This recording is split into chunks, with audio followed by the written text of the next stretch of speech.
House needs painting, grass needs mowing, where's he at? Hi, this is Hank. Sorry I missed your call. Leave me your name and your number and I'll get back to you. He's gone fishing. Hello and welcome to Hank Parker Off the Water. I don't have my beautiful granddaughter and co-host Sarah Beth today. She's under the weather. And so I'm going to tackle a pretty tough assignment today. Don't have to wear headsets since Sarah Beth's not with me, so I'm going to set those aside. And, we do question and answers. We try to do that every month, and it's kind of a big deal. And I have a few times done some seminars with high school kids and with others, older adults that have accused me of causing mass confusion about fishing lures. How do you choose a fishing lure? So I've got to try to clear that up the best I can, and that's a tough assignment. And I'll explain that as I go, why that is so tough, because the way one guy fishes a fishing lure may be all the difference in catching and not catching, or winning and not winning. I'll give you a quick example. George Cochran, two-time Bassmaster Classic winner, Forest Wood Cup winner, awesome, one of the best ever fishermen. He broke the pound record at one time on Gunnersville, Alabama, fishing a jerkbait. Now, there are 200 guys in this tournament probably at some point in time throwing a jerkbait. Some of them, like George, throwing it exclusively. And George caught the winning stringer, like 99 pounds and just a few ounces from 100-pound mark. And the way George caught those fish, he was fishing a jerkbait, a suspending jerkbait.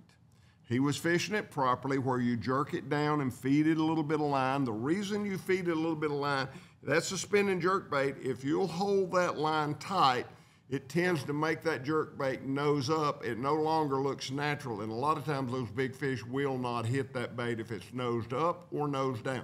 So when you fish that jerkbait, you jerk it down, you stop it, you allow it to suspend by feeding it back line. That way it'll stay perfectly horizontal. And sometimes you let it sit there for a second or two before you move it again, because the fish may be a little bit lethargic. This tournament was in the spring.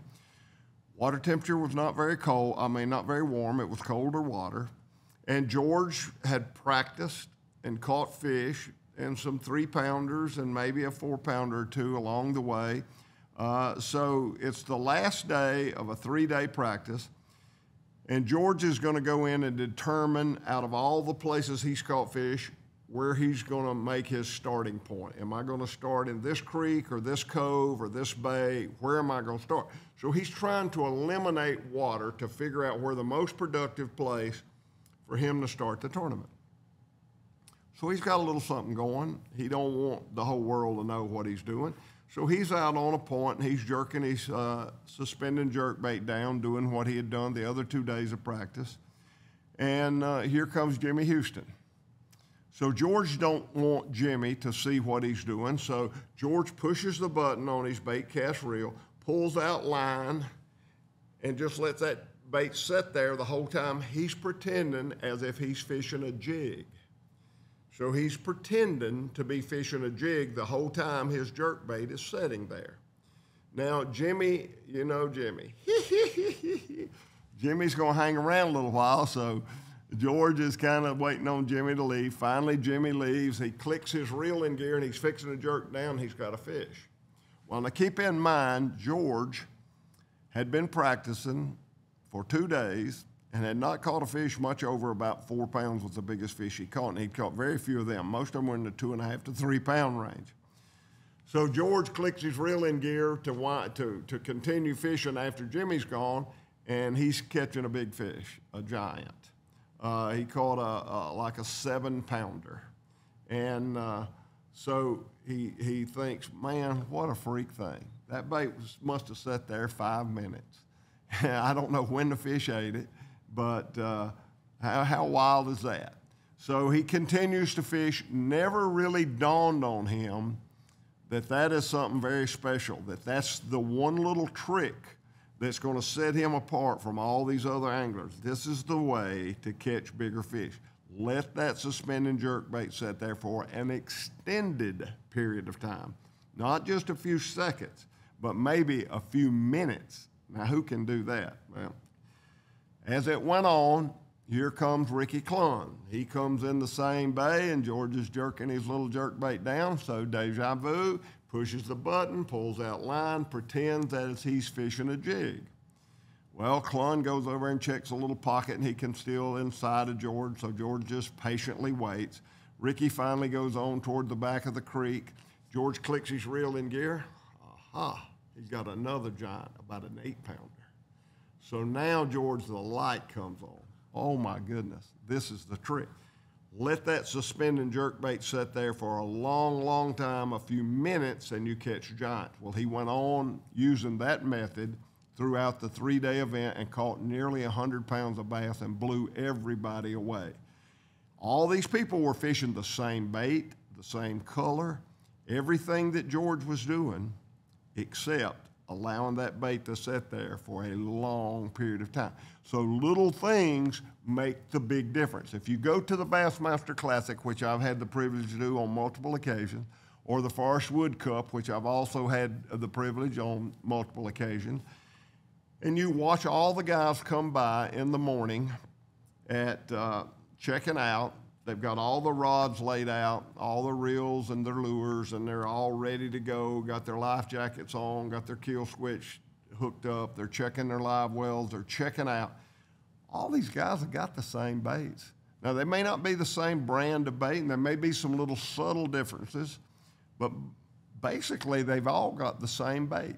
Some of the guys are going to catch some really big stringers, and some guys may not catch a single fish. So there's a whole lot of factors in fishing other than just the bait. The bait is critical.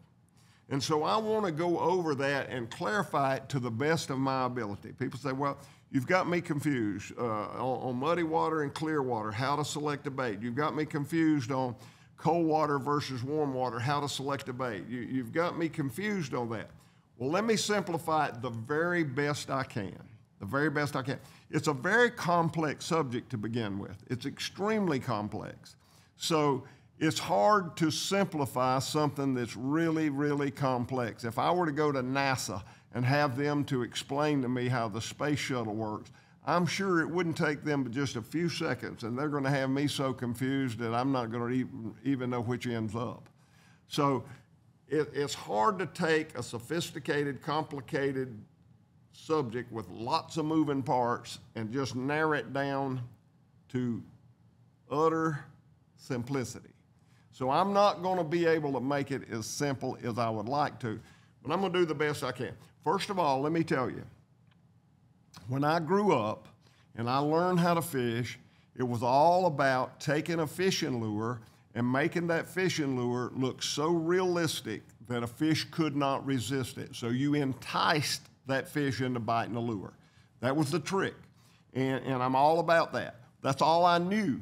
So I'm always looking for realistic looking baits. I'm always trying to present them in a realistic looking manner. And that's what I know. Well, in 1976, I went to Lake Okeechobee in a tournament, American Bass Tournament. And David Glebe from California was there. D. Thomas had mentored Dave Glebe with the flipping technique, flipping method. And I knew nothing about it whatsoever. And Glebe would pull up on top of that pepper grass, which I thought was a terrible mistake. He was going to spook all the fish. You know, I didn't get it, to be honest with you. Well, Glebe ends up winning that tournament with 95 pounds and 12 ounces. It just blew us all away. I think Roland finished second with like 45 pounds. So, I mean, Glebe doubled the field with the flipping technique. So now I had to get a flipping stick, and I had to learn how to flip. Well, as I started learning that, I learned a new method. Now, we talked about when I first started fishing, I wanted a realistic looking lure, and I wanted to make it appear to be a live type bait. and get fish to go to that bait out of enticement. Well, now all of a sudden I've learned a new technique. What that flipping technique did, it caused those fish to react to a bait out of impulse. Completely different method and completely technique. Even when fish didn't want to bite. When Gliebe won that tournament with 95 pounds and 12 ounces at Okeechobee, he won that tournament under blue sky, high pressure conditions. Fish weren't aggressive, fish weren't chasing bait, fish wasn't. But what he was doing, he was dropping that jig or that plastic worm right on their nose. And it's almost like enticing a rattlesnake. You know, a rattlesnake may be pretty lethargic and he don't want to bite, but if you stick your finger in his face or your fist in his face, he's probably going to react to that out of his natural instincts and he's going to strike. That's the exact same technique that made flipping so incredible. It made it work. You know, Denny Breyer took that flipping technique. He was so good at it. He added his little twist, but the vast majority of Denny's fish that he caught, he got those fish to react to that bait out of impulse. He was a master at making the perfect presentation, and he would think that thing through on how to get those fish to react like a rattlesnake striking a person. So he figured that out. Well, D. Thomas was the first guy to ever figure it out. He showed it to Gliebe. Now that light came on as I'm fishing. When I started fishing and learning the flipping technique, I said, wait a minute. This is way more than just a way to take a big 7.5 or 8 foot rod and make a real quiet presentation. This is way more than that. This is a whole new method of fishing, getting fish to react to baits out of impulse. So now we clarify that up front. We're making a very sophisticated system of lure selection, presentation, a little bit more complex, but we're trying to simplify it the best we can. Keep this in mind. Now, we got two basic methods for catching fish. When fish are aggressive and fish are chasing bait and you got a low pressure condition and the water temperature is good, man, these fish, it's happening. But when it's not, how are you going to catch the fish? Then you got to revert back, not necessarily to the flipping technique, which is an incredible technique, but to that same mindset of getting fish to react to a bait out of impulse. So now that we got that established, that has got a lot to do with how you're going to set your strategies, how you're going to select a lure, and how you're going to go about catching fish on this particular day, whatever day it is. Now, keep in mind, you got all these guys in the Bassmaster Classic. They've all got the same lures. Some are going to catch them and some are not. It's the ones that figure out the little subtleties and the little difference, like George Cochran did when he caught all those fish on that suspended jerkbait. Doesn't matter how he figured it out. The main thing is he figured it out. And I fished a tournament once. It was like the first big, giant tournament that I fished with a lot of money at line. And there was a guy who, he and I were the only two guys that fished up the river. Everybody else pretty much fished down lake, and we were on Table Rock in Missouri. And most everybody else fished down the lake. Me and this one other guy fished up the lake, and he won the tournament. And I finished about 16th or 17th. And we played musical boats, musical chairs, all tournament long. He caught them and I didn't. When the tournament was over, I went up to him, I said, how'd you catch them fish? He said, let me tell you what, I was fishing a jig. I said, I was fishing a jig. What color jig were you fishing? He said, I was fishing a black and blue. I said, I was fishing a black and blue. And he started laughing. And I said, what's funny? He said, I know you were fishing those drainage ditches and you were fishing those button bushes on the outside of the drainage ditches. I said, yeah, that's exactly what I was doing. That's where I found it. He said, that's what I was doing too. I said, so you were fishing the same exact pattern that I was fishing? He said, almost. I said, well, what's the difference? He said, during practice, when you would go to pull your bait out of the water, did you ever have any big fish follow you up? I said, not only during practice, I had it happen during the tournament. I'd go to pull my bait up, my 5 or 6 pounder would come after my bait. He said, I did too. But I didn't do it in the tournament. I did it in practice. I figured if those fish wanted that bait coming out of the water fast, they wanted it going in fast. And I had all these big fish follow me up when I'd be taking my bait out of the water, but when I'd flip that 1/4 ounce jig in there and let it fall slow, I wouldn't catch anything but small fish, like you caught during the tournament. Okay, you're right, I did. I didn't catch any big fish. He caught a bunch of big fish. He won. He won 100 grand. I won 2,500. A lot of difference. So I said, well, explain that to me. He said, well, I had those big fish following it up. As I take the bait out, I figured if they wanted to coming out fast, they want it going in fast. So I put on a 1 ounce jig. Now we're fishing in 2 foot of water. I put on a 1 ounce jig, and he said they started getting bigger. And he said I put on an 1.5 ounce jig, and he said I started catching all these big fish, and that's how I won the tournament. He was thinking. He put that tool together. Now we're going to talk about how to select the lure as a tool, but he went the extra mile. He went the extra step. He figured out a little different presentation that made all the difference in the world. The difference between 100 grand and $2,500. Big, big difference. And that, people always, every time you do a seminar, people want you to pull a lure out of your pocket and say, hey, if you use this lure, the fish are going to come out with their fins up. They can't stand it. This is the magic bait. Well, let me tell you, there have been some magic baits, and there may be other magic baits in the future, but most of the time, it's not a magic bait. It's those little subtle differences that make all the difference in the world at the end of the tournament or end of the day of fishing. Half the people who listen to this podcast, or way more than half, don't fish a tournament, but it doesn't matter. I've told people for years, tournament fishermen are more knowledgeable than people that don't fish tournaments. And I don't mean that for a slam, and I'm not saying that tournament fishermen are better fishermen. I'm just saying they're more knowledgeable, because when you fish a tournament, just like the tournament I'm talking about at Table Rock, I know what I did all 3 days. Now, I go talk to the winner and I find out what he did. I would have never known to even ask the question. I would have never even known that that took place had I not been in a tournament. Then I found out by using an 1.5 ounce jig in 2 foot of water, falling lightning fast, made all the difference. I would have never known to ask any kind of question like that had I not been in a tournament. I would have simply came back to the dock and said, boy, I found a bunch of little fish, but I can't catch a big one. I know where the little ones live, but I don't know where the big ones live. That's exactly what I would have thought. And that's what most everybody else would have thought. They thought they'd found where the little fish were, but the big fish were right there. It just took that different presentation of making that bait fall down fast in order to get them to bite. So those are some of the complexities of selecting the right bait, the right lure, the right method, the right technique, the right presentation. All that goes together. But you got to have a starting point. Once you get that starting point, George Cochran would have never discovered letting that bait set for a long time down at Guntersville had he not had the suspend and jerk bait on to begin with. He would have never known that. He would have never had that opportunity. So you got to have a starting point. You got to select a bait. And I always tell people this, a fishing lure is like a tool. It does a job. And so you ask yourself, out of all your knowledge, I've got a bunch of fishing baits over here, and I'm going to talk about them as I go down the line. I've got different types of lures, and we're going to talk about them and as we go. But all of these different baits, they're tools.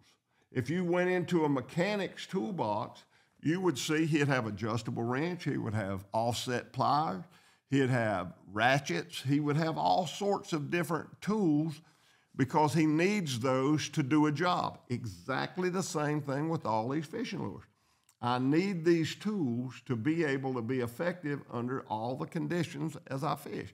So first thing you got to do is figure out how to select the right tool. And there's a lot of variations in that. You know, I remember when Van Dam won at New Orleans in the Bassmaster Classic. He'd caught his fish 2 days in a row on a spinnerbait. The last day, he changed to a square bill crankbait and caught the biggest string and won the Classic. He made that change based on the fact that he felt like those fish were getting a lot of pressure on that spinnerbait. Water had cleared up, and he felt like that square bill might be the trick, and sure enough, that square bill was the trick. So little subtle things, even though you got the right tool, you might need to make modifications or you might need to adjust. So all of those are variables that confuse people, that are difficult to explain And that's what my biggest challenge. I've almost dreaded doing this show because it's very difficult to take a high school guy. I fish with all these high school guys. It's very difficult to break it down in simple terms because it's taken me years to figure all this stuff out, and I certainly don't have it all figured out. I could write volumes of books on what I don't know. There's no doubt about it. But I can write a book on what I do know. And what I do know, I've learned from years and years and years and years and years of experience. Years of being exposed to guys like George Cochran and Larry Nixon and Clun and Rowland and guys that I've fished against and with and find out what they did to win, David Fritz, and find out what they did to win when I didn't do so very well. And so it's amazing what you learn and trying to put that into terms where I can explain to you and make it simple and help you. My whole objective with this podcast is to make fishing, make you a better fisherman, give you some insight on maybe a different way to think, whether it's catching a fish out of reaction or impulse or out of enticement. Let's think about that a little bit. That's got a lot to do with the way you select your lures. And so there's a lot of factors that I want to talk about to help you be better at fishing, but it's hard for me. You take so much for granted. You know, you do this for so long, and it's just second nature for me to tie this bait on or tie that bait on. And when I start, and my cameraman looks at me and says, "Hey, explain why you're doing that." God, man, I don't even think about it. And so to stop and put it into terms on why I did that, and to be honest with you, that bothers me because it really breaks up my train of thought. It'd be like asking Tiger Woods right in the middle of his putt. Now, wait a minute. Why are you bringing that putter back like that? Why? Don't make me think. Let me just go through my process. But what good is a television show, and what good is it to my viewers if they don't understand? So he's right, but it's a pain for me to figure out how to put it into terms where you can, because it's all second nature. So as I go through this and I walk through the show, this podcast, I'm in that same situation. So it's hard for me to explain everything that I want to explain. So I may stutter and stammer a little bit, and I may already have you confused. So I'm going to circle back to where I started. There's two methods for catching fish. One is to entice them into biting a natural-looking bait, a natural presentation, a minnow, match the hatch, that whole theory. And then there's another to get that fish to react to a bait out of impulse. And it seems if you look at the 25, 30 years of the flipping technique, jigs, heavy baits, it seems to me that the majority of big bags of fish, until forward-facing sonar came along, prior to that, the big bags of fish were caught more out of impulse than were out of enticement.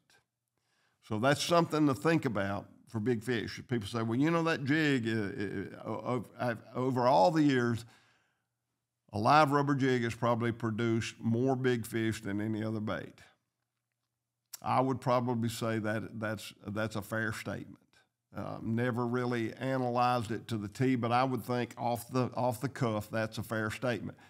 That's because that is the one bait that is fished most regular to get fish to react to a bait out of impulse.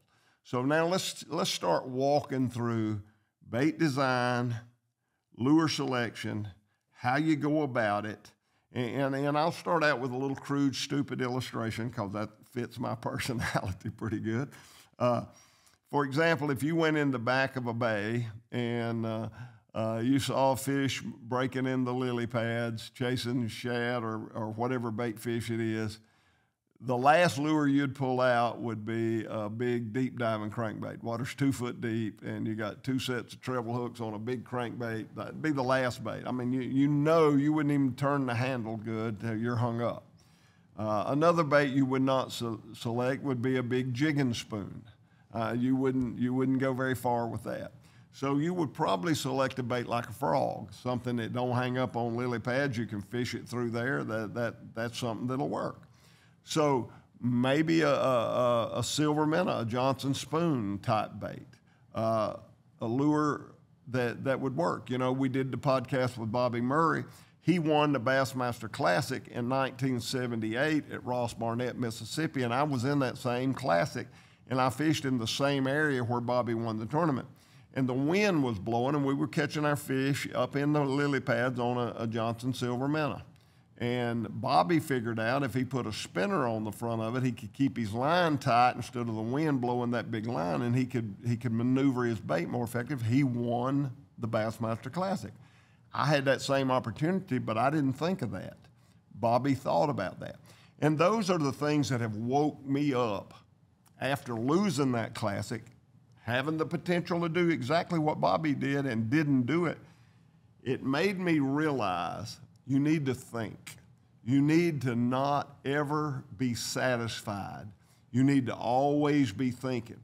Now, I'm not talking about changing tools every 5 minutes. I fish with these high school guys, and we'll be out there catching fish, and I look in the back of the boat, and they're changing lures.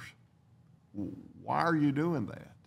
Well, I just thought if they're hitting this, I'd like to try this. Well, man, if you got something that's working, I'd suggest not changing. I would stay with what is working.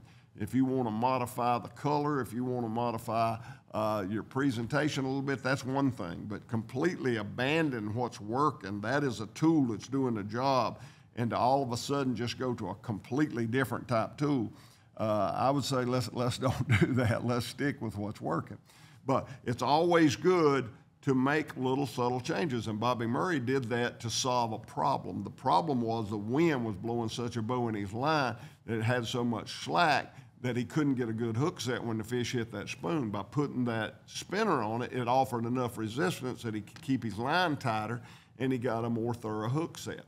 Those are the little things that I want you to think about. Those are the little things that have helped me. Those are the things that have caused me to win some tournaments and put things together and make it work out that I caught the biggest bunch of fish. Now today I'm not fishing tournaments, but I'm still competitive to the lake. I still want to catch fish. And when I go to the lake and fish all day and don't catch any fish, I feel defeated. When I go to the lake and I burn them up, I feel like King Kong. So I like to catch them. People say, well, I fish for fun. Well, let me tell you what I've learned over the years. It's more fun to catch them than it is to not catch them. So let's figure out how to catch them. Let's figure out what we need to do to be more productive as a fisherman. So, okay, we just started. We're in the back of the bay. We're fishing lily pads. We're seeing some fish break in the lily pads. They're chasing shad or whatever they're doing, whatever bait fish they're after. So we start out with a frog. Well, for some reason, they don't want to break the surface. They don't want to come up and get that bait off the top, so we need to go down. So let's try a spinnerbait. Maybe an inline spinnerbait. Why inline spinnerbait? Because it'll come through the lily pads better than an offset spinnerbait. So let's try inline spinnerbait, something like a snagless Sally. Boom, it works. Once it works, then you may want to experiment with a different trailer on the back. If you don't have any problems, you're catching them, don't do anything. Just catch fish, wind them in and smile and hold them up, pat them on the head. If you're Jimmy Houston, you want to give them a little French kiss and put them back in the water. You know, he's a weird duck, man. He's 80 years old, still has bangs. What can you say about Jimmy? Let me stop and tell you I love him. He's awesome. Just had his 80th birthday. He's got as much energy as a 50-year-old. He's quite amazing, like the Energizer Bunny, but I like to make fun of him for kissing fish. I can always tell when he's catching them and when he's not. When he walks up and starts talking to him, he's got bad breath, you know he's been catching fish. So he's a nut. But nevertheless, once you figure out what works, catch them and be happy. But if you got a little problem, then work on that problem. Think through. Don't be afraid to modify a bait. Don't be afraid to think about how can I improve this bait. Hey, this is a heck of a bait. And whoever made this bait did a great job. But I got a little problem. I can't keep my line tight enough, so I'm going to put that little spinner on the front of that spoon like Bobby did. Or, man, this jerkbait's catching fish, but boy, I think if I could let it set longer, I just wonder what might happen, like George Cochran did.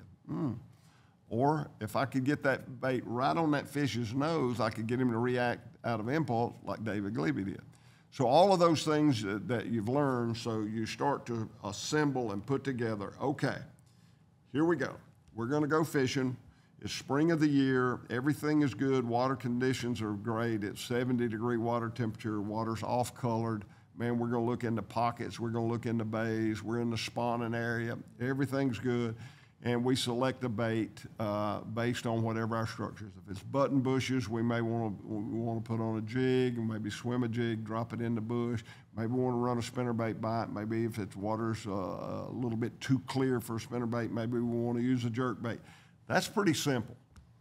Doesn't take a lot to figure that out. Maybe it's going to be a wacky rig sinking worm. Maybe it's going to be a trick worm type bait with wacky style. Maybe the little pink floating worm, Texas style, running through the bushes. The fish are lethargic. They're not biting as good as I want them to. So those are pretty simple evaluations that you can make rather easily. And if you've got an open mind, you've got any experience at all, you learn. And I tell kids and young guys, and I say kids because I am so entrenched in high school fishing. Let me tell you what we need to do as fishermen. We need to encourage these young guys. We need to do whatever we can to keep them involved. I work with Huckleberry Apparel. The whole deal behind Huckleberry is let's figure out a way that we can put a fundraising project together to help these high school kids be able to have boat captains and be able to buy the gasoline for them to be able to go out and fish their tournaments. You know, they don't get state money, they don't get federal money, they usually don't get county money, so they're almost treated as a club within the school system, so they have to be responsible for their own financial resources. So that's what Huckleberry is all about, and I came up with that idea all on my own, going to these high schools and working with these high school kids. But the primary purpose I went to these high schools to begin with is to talk about fishing lures, to get them involved in understanding how to select a fishing lure. Don't use what your buddy used simply because that's what he's using. Even though he may not be catching fish, so many of these high school kids, they don't know. And so if Jimmy's using a spinnerbait, then so is Bobby or Tommy or Larry or whomever. They're going to follow the leader, and they're not thinking on their own. So when they get out of high school, they're not grounded in the basic fundamentals of fishing, and so discouragement hits and they quit fishing. That's the last thing we want. What we want is when these kids leave school that they're fired up about fishing. Well, the only way that's going to happen is to be grounded fundamentally and have a pretty good foundation. So that's why I started going to the schools, to talk about what I'm trying to talk about today on this podcast, how to select a lure. So I'm going to circle the wagons and go right back to those lily pads. They didn't want to hit that frog. They didn't want to break the surface. I've seen that happen, can't explain why. Most of the time they will, but not all the time. So the frog was the best choice because it'll come through those pads. And by the way, when you fish that frog, you want to put it on braided line. There's a big difference between getting fish out of lily pads with fluorocarbon and monofilament versus braid. Braid will cut those pads and you'll get the fish out. If you're using monofilament or fluorocarbon, you're probably going to have to go get the fish if you get him at all. So use braid when you're throwing that frog. I do the same thing with the snagless Sally or a spinnerbait. I'll throw it on braid when I'm throwing it in thick, heavy aquatic cover, whether it's milfoil, hydrilla, reeds, or lily pads. So they didn't want to hit the frog. We went to the inline spinnerbait and it worked. Okay, problem solved. Let's move on to step 2. Now we go back, spring of the year, water temperature good, 70 degrees, fish are up in the bushes, they're in the back of the pockets. What bait are we going to use? We start out, hey, man, I'd like to cover a lot of water, so I'm going to fish a spinnerbait. Why? Because it's way faster. I can cover more water. If I can get the fish to bite them, I'd rather do that. Number 2, if they don't want to bite that, I can cover a lot of water throwing a jerkbait, so I'm going to try a jerkbait. Number 3, if that don't work, I'm going to try a little square bill running around those bushes. If that don't work, then I may go to flipping the jig in the bush itself and be a little bit more deliberate and let the bait soak a little bit longer. If that don't work, I might try the old inline pink or yellow or bright colored worm where I can watch it white, and I'm going to Texas rig it, and I'm going to fish it through those bushes, and I'm going to watch it. One of those techniques are probably going to do the job. If they don't, then I'm going to have to dig deep down in my mind and figure out what it's going to take. But the whole time I've been doing this, I've been observing. I've been watching. I've been seeing what that bush did. I'm seeing if something spooked. I'm looking for a swirl. I'm very intense. I won a tournament on Lake Murray once, and I had a partner who was a really good spinnerbait fisherman. And I noticed right off the bat that when I threw too far past that bush, those fish were suspended, and the water was really muddy. Those fish were suspended in the upper part of that bush because the water temperature was actually warmer on the surface than it was down below, and that's very common in the spring of the year, especially in the afternoon. Water temperature will be much, much warmer, so those fish suspend in those bushes. Well, those fish were just barely under the water. Well, I'd throw that spinnerbait 3 foot by that bush, and I'd watch a big swirl take place. I spooked that fish. My line probably came across his back. So I started making little underhanded, soft little underhanded casts about 6 inches from that bush. And I mean, I'd click it in gear the minute that bait hit, and I'd start my retrieve, and boom, boom, boom. I loaded the boat. I won the tournament. The guy with me never figured it out. He was a great spinnerbait fisherman, but he wasn't paying attention. He did not realize he was spooking fish. He was spooking as many fish as I was. I saw him. He never put that together. Just like I never put it together about flipping the heavier jig in Missouri, he never put it together. So watch what's going on. So if I'm fishing all these baits in these bushes, I'm thinking about what might be happening. I'm watching. I'm seeing a little swirl. I'm seeing a fish move here. I'm seeing a fish flash. I'm seeing something happen. A lot of times I'll change colors because I get a short strike, or I have fish follow me up, and I don't put as much emphasis on color as some people do. But it is important, and there's times it's extremely important. But I'm watching, and the fish will tell me. So I'll solve that problem. And there may be a day you go out there and you don't figure it out. And in your mind, you think, man, they were not biting. And again, I'm going to go back to tournament fishermen having more knowledge. Not being better fishermen, but having more knowledge. Because the greatest fisherman in the world goes out there by himself on a lake where nobody else is fishing and fishes all day long. And he don't catch them. He is completely convinced they were not biting. But if he's in a bass tournament and he comes to the scales and Larry Nixon's sitting up there with 50 pounds and he's got a big goose egg, he realized, wow, they were biting. Old Brian Thrift over there with 75 pounds, they were biting. I just did not figure it out. Humble pie is pretty bitter, but I've learned if you'll eat crow when it's fresh, it tastes a little bit like turkey. So suck it up and learn that you don't always figure it out and you're not always the best. And there is a lot of lessons to be learned to help make you become a better fisherman. And that's what tournaments did for me.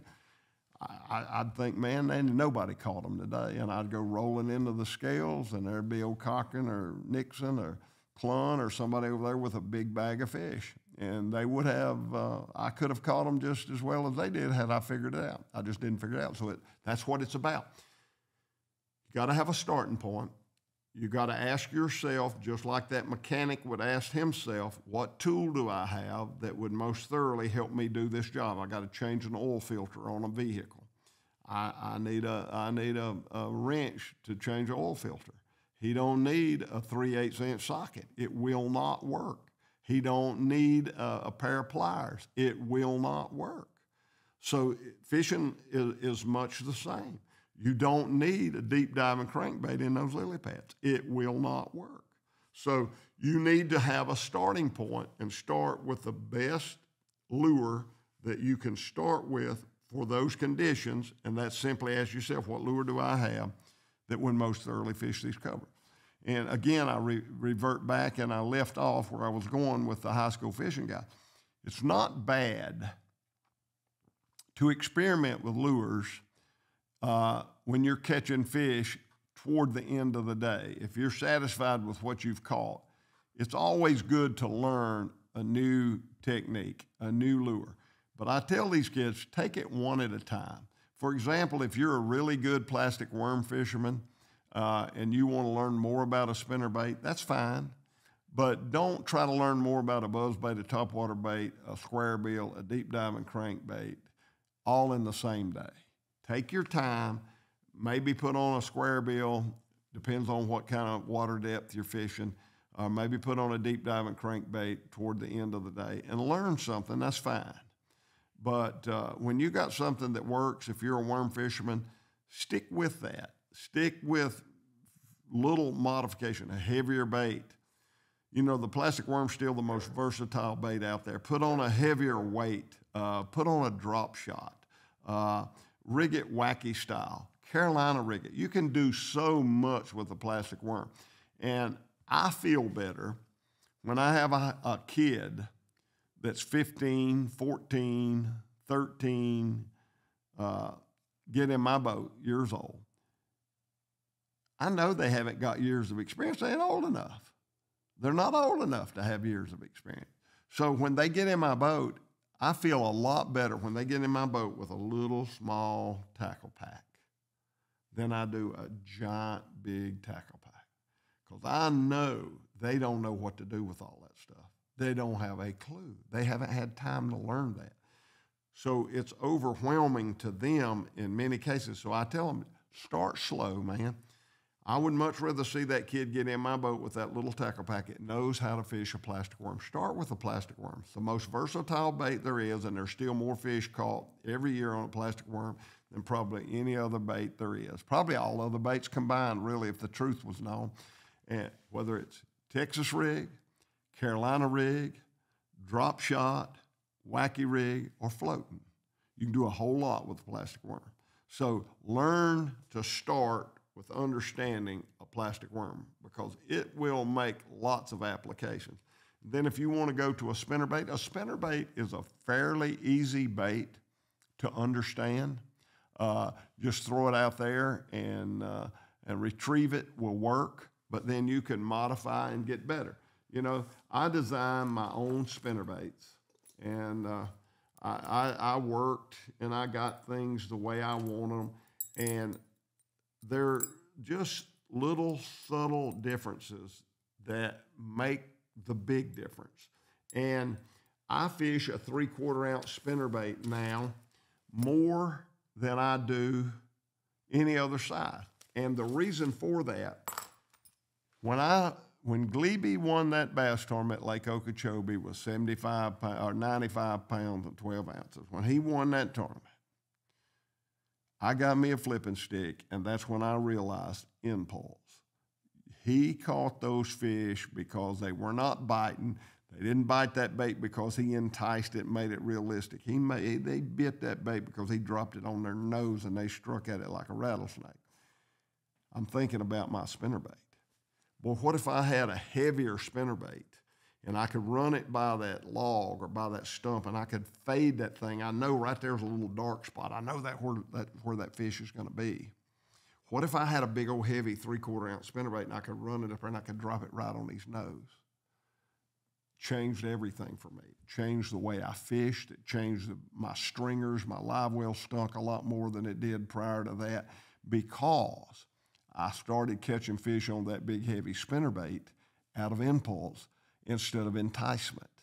Changed everything. So those are the little subtle things that you think about that make the big difference. So now that my high school buddies learned how to fish a plastic worm, let's learn how to fish a spinnerbait. Now that plastic worm's the same way. You fish that big heavy lead and you pitch it right there by that stump, you get that fish to react out of impulse. Put on that little light, little tungsten 1/8 ounce and swim it by that stump, you make it look so good he can't resist it and he eats it. So two different methods, two different techniques with the same bait. The only thing you did different was change the weight. Made all the difference in the world though. You changed your method from enticement to impulse or from impulse to enticement. So these are the things you think about when you're selecting a lure, a bait, something that'll work. And that's where we go. So we go from the plastic worm, now we learn how to fish a spinnerbait. All right, now we're gonna go to the lipless crankbait. The lipless crankbait. I got a bait here I call pawpaw. I've worked on pawpaw for 2 or 3 years, and it is an incredible bait. I have a floating model, and you can fish it like a suspend and jerk bait. You can crank that thing down there and stop it and jerk it and let it pause and let it set. It's an incredible bait under certain circumstances. Then I have a slow sinking model. It'll run down there, it sinks real slow, and you can also fish it like a suspend and jerk bait, and it'll sit there for a longer period of time if you're in a situation like George Cochran was in over at Guntersville. So pretty versatile for those lethargic fish. Then I have a fast sinking that I can hum out there and throw it and let it sink in 10, 12 foot of water and fish it, just pump my rod, let it fall back to the bottom, pump my rod. Total different techniques with the same bait. But it's not always the perfect bait. I got a little arc lipless crankbait here that will burn it up, that will outfish pawpaw. In the spring of the year, when they get on boat ramps, when they get on shallow points, man, this thing has got a different wobble to it. Took me a while to figure that out. I'm out there throwing pawpaw, and I thought, I'm gonna try this little old arc. Z63. And so I put this little bait on, and it's incredible. It's got a complete different wobble, different movement. So it's the same idea, but it is subtly different. I'm trying to get it out of the pack. It's subtly different, but it's smaller. It's got a smaller profile. That can be a big deal in cold water, smaller profile. You think, well, bigger bait, bigger fish. Not necessarily. Small profile might be the difference in catching any fish. Spring of the year, early spring, this little bait's a killer. It'll outfish my pawpaw. It hurts my feelings, but it's true. But that's the difference in baits, and you got to figure that out, and you got to think through it. Why will this bait outfish? Because it's got a different wobble. It's a little tighter in the tail end. It dives at a little different angle. So it makes a difference in the spring of the year. Those are little subtle things that you have to learn as you go. So now my high school buddy, he learned how to fish a worm. He's figured out how to use different weights, different methods, different techniques on that same plastic worm, whether he wacky styles it, whether he Carolina rigs it, whether he drop shots it, whether he Texas rig, whether he fishes it floating style. He's figured all that out about the worm. So now he goes to the spinnerbait. Now he's got that spinnerbait figured out. Now he moves up to the lipless crankbait. Lipless crankbaits, some people call them idiot baits because an idiot can fish with them. You just throw them out there and wind them. But that is not the whole story. Throwing it out there and winding it is not. You may catch them and you may catch the fire out of them. It may be good. If they're biting and they're aggressive, yes. You can just throw it and wind it. You don't have to put any brain power behind it whatsoever. Throw that rascal out there and wind it. They will bite it.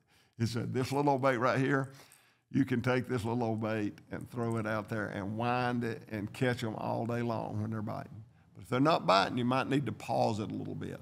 You might need to stop it a little bit. You might need to let it fall to the bottom a little bit. You may need to make some changes for whatever conditions with the same bait that you caught them on. Maybe the day before the fish were more aggressive and you went out there and all you did was throw it and wind it and you caught them all day long. Well, today it's a bluebird day, high pressure, fish are not nearly as aggressive, so you got to work at it. You got to finesse it a little bit. And that is so important to change up. When things are not working, change up, speed it up, slow it down, pause it, stop it, let it fall, do different things before you eliminate it. When you choose this to be the right tool, don't eliminate it without changing up a little bit, fishing a little faster, fishing a little slower. You know, George Cochran could have said down at Lake Guntersville, well, this jerkbait's not going to catch anything but 3-pounders. I can't win the tournament with it. I got to figure out a whole new lure.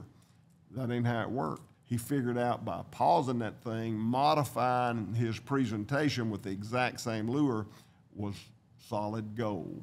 So that happens so often that you go out there and you have to fish it different than you did last week or even yesterday because the fish are responding different. You got to pause it longer, let it fall, let it drop. So get that down. So now you got your plastic worm, you got your spinnerbait, you got your lipless crankbait now. A lot of variations, but you've got some powerful tools right there. You've got some tools that'll do a great job under lots of different circumstances. Now we're going to figure out top water. Man, I got to figure me a top water. You know, one thing that happens on my home lake, and I claim Lake Murray is my home lake, it has blueback herring in it. In the month of April and May, those fish go nuts after the spawn chasing those blueback. They're all over that lake. And you're over here and you're fishing a point, and 75, 100, 200 feet away, they blow up. Well, if you got the right topwater bait, you can reach them. This bait is a bait made by Ark, and it's called, I got to figure out the name of this bait. This bait, I just had it 5 minutes ago. It's not the Outlaw. The Outlaw is a walking bait. It's not a TS-115.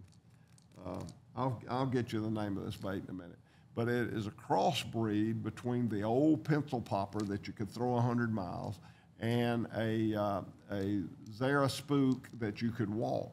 Man, you can walk this thing as good as you can a spook, and you can pop it as good as you can a pencil popper, and you can combine the two, and you can throw it 100 yards. I mean, you can throw this thing forever.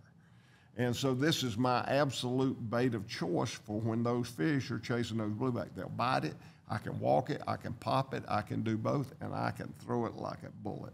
So it's a fantastic bait of choice. And it's a bait to do a job. You say, well, why would you choose that big bait? Because I can throw it a long way. And because I can walk it. Because I can pop it. I can draw the attention. If I got a day and I'm down on Lake Murray and it's a little bit choppy, I want to pop it more than I do walk it. If I'm down on Lake Murray and it's pretty slick, then I'm going to walk it more than I am going to pop it. And I can do either one or both at the same time, which is pretty amazing. And Ark, by the way, makes some incredible baits. I got my own line of bait. I also work with Ark, and I have had so much fun working with Randall Tharp. And I'm going to give him a plug right here. A jig. I'm going to open this jig. This jig doesn't look a lot different than a lot of jigs that are on the market.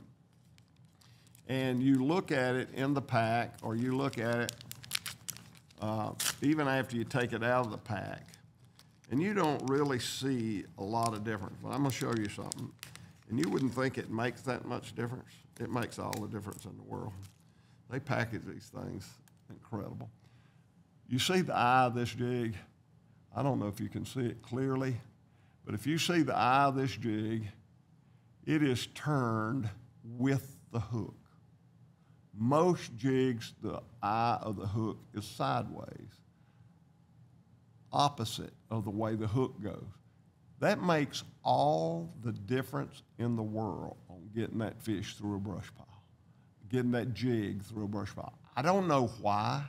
I cannot explain why, but I used to use a bait called a weapon that Gary Klein made out in California. It had the eye turned just like this.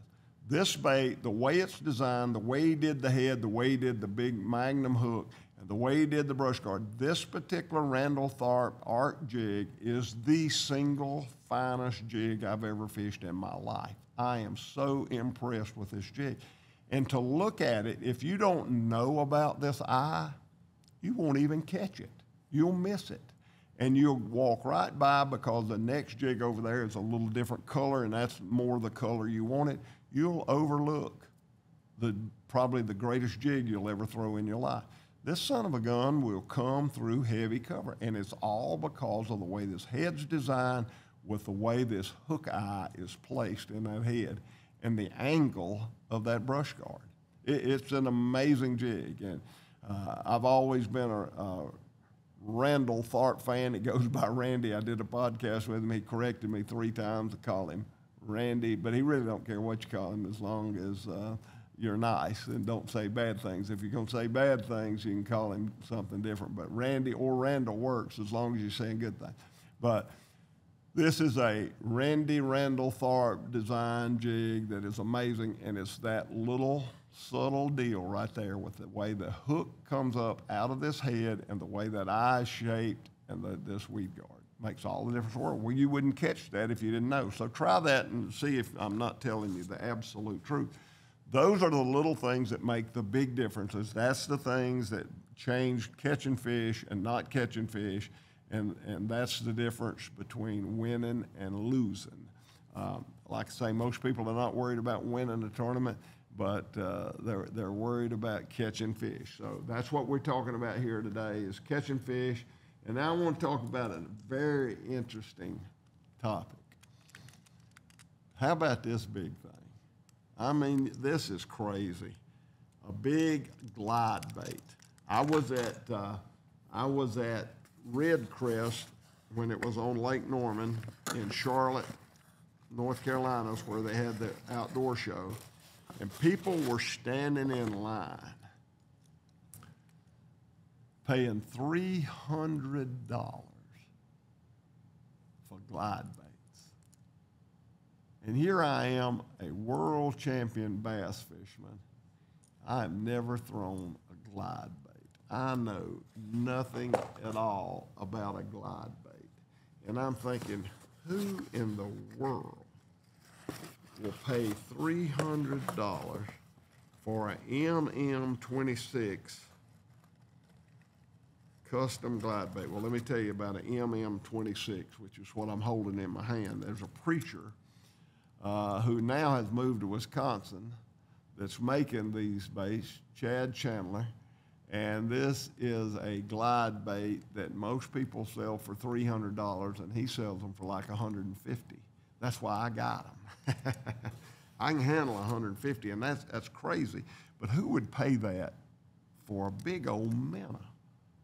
Well, I was at Red Crest, and they're standing in line for people buying these $300 glide baits.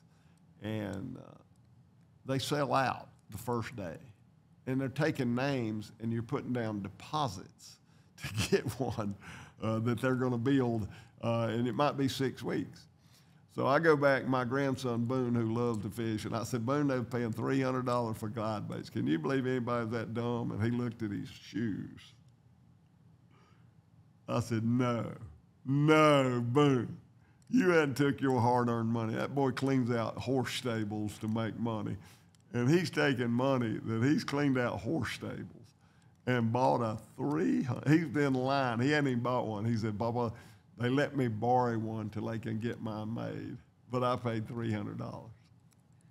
So I said, what is so special about a glide bait? He said, Papa, let me tell you. I got a buddy that lives up here on these Clearwater lakes. He lives in Andrews, North Carolina, and they fish Lake Chateau.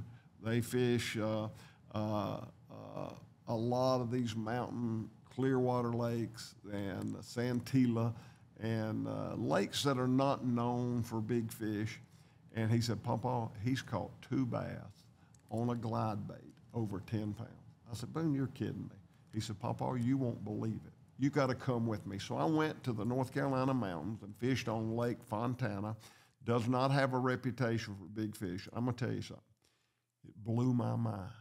It blew my mind how many big fish followed that bait. Now, I didn't catch them, but I bet you I had 7 or 8 fish over 8 pounds that I would have never dreamt was in that lake follow this glide bait up.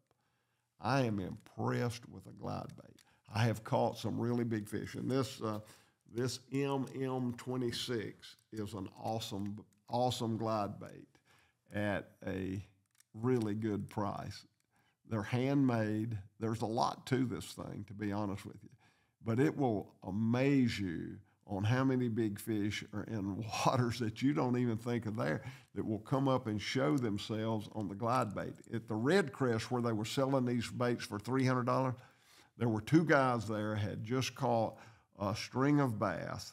They had, I think it were 3 of them at fishing. 2 of them were at Red Crest. And the 3 on the same day out of a lake in North Carolina had caught 10 bass that weighed 100 pounds. So they had 10 10-pounders on average. And they caught them all on a $300 glide bait. And I believe they were honest. They documented, they had video. It was crazy. So there's a whole lot of things that are very predictable about certain fishing lures, and then there's things that are not. And the glide bait caught me off guard, but let me tell you, if you got $150, you might want to get you one and just throw it, because it will amaze you. And I'm trying to learn how to close the deal. I get so many follow-ups, but I don't get the deal closed often. But we go back, and let me recap real quickly. We're out of time. The fundamentals of selecting the right lure is simple. The complexity is making the modification and adapting and watching the water and allowing the fish to tell you what changes you need to make in that bait. And we didn't even scratch the surface. But the best I know how, it is focus, watch what's going on, select the best bait that you have knowledge of to fish the structure, and then be willing to make the modifications based on what the fish tell you. Pay attention, watch what's happening, and you will probably end up learning a lot more than I know. It's just about paying attention and starting with the right starting point, the right lure at the beginning of the start point. I hope this helped you. I'll tell you the name of my ARC favorite topwater bait the next time I do a podcast. And I apologize, I've got old timers. I can't remember something for 5 minutes. I don't know what's wrong with me, but anyway, I'll get you the name of this bait, and you got to try one. They're awesome, and they walk and pop and do all the good things. But we talk about all these different baits. We'll pick up where we left off. Maybe next time Sarah Beth will be back, and she can kind of help keep me straight and in line, and I won't repeat myself too much, and you can follow the bouncing ball a little bit easier.